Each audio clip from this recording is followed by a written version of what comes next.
Warning sign number 1, polyuria. So when you see the word poly when we're dealing with medical or science or biology, I want you to think of this as being many, multiple. And then urea means urine. So polyuria simply means increased urination. And so once again, this is a very common symptom that I see often with patients who are undiagnosed with diabetes or either diagnosed with diabetes, but it's unmanaged. And so we have to understand that the body is intelligent. The body is constantly trying to maintain this balance of homeostasis. High blood sugar is not homeostasis. It's not the area where the body wants to be. And so what's going to happen?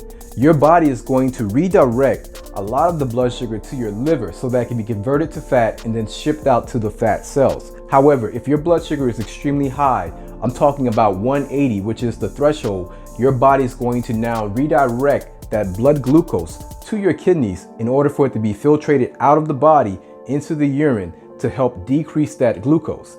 Now, in order for your body to do this, that high amount of glucose needs to be diluted with what? Water. Where is your body going to get this water?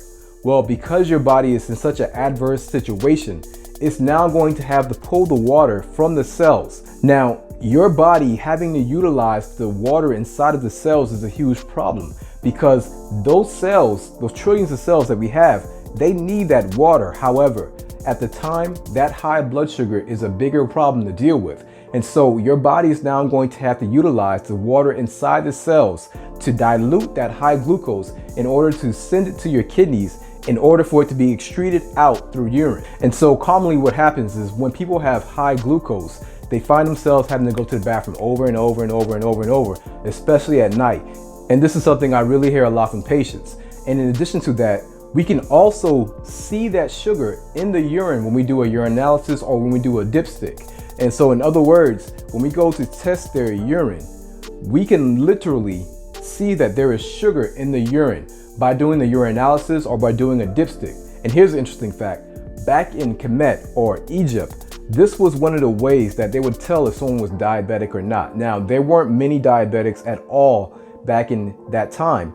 However, they did realize that some people, when they urinated on the ground, this would attract ants. The reason why that was occurring is because there was literally sugar in their urine, which would attract ants.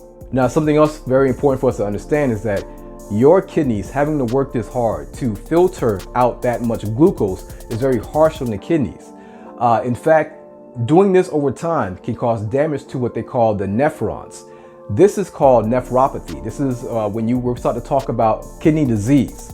Over time, this can lead to kidney failure, which will lead to dialysis. So please don't ignore this sign. All right, number 2, the second warning sign that you may have high blood sugar is called polydipsia. Once again, let's look at the word poly, meaning many or multiple, and dipsia means thirst. So essentially we're talking about increased thirst or excessive thirst.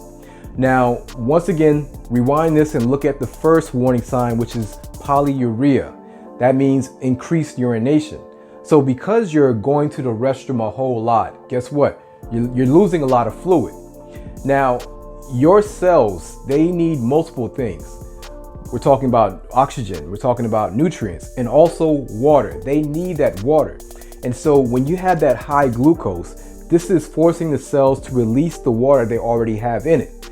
Your body has to do this because glucose just going to your kidneys, your kidneys won't be able to filter that out. It needs to be diluted. In order for it to be diluted, it needs more water, and that water is coming from your cells. Once this starts to happen, you're going to start to become dehydrated. Now, most of Americans are dehydrated at a mild level at least. However, when you're diabetic, you are most likely going to be dehydrated for the simple fact you have high blood sugar. Once this starts to happen, this is going to cause a lot of problems.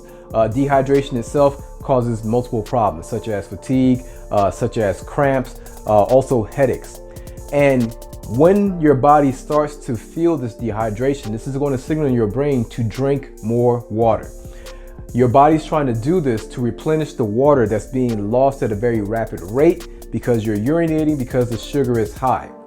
Now, unfortunately, what people do to add insult to injury is that they reach for something like a soda or juice to quench their thirst. This makes things 10 times worse. So if you find yourself drinking excessively and you're not really sure why, it may be time for you to get checked out. Number 3. Yo, what's going on? This is Edward and you have just watched a clip from my YouTube channel. If you want to see the full video, be sure to click the link in the description to watch the full video on my YouTube channel.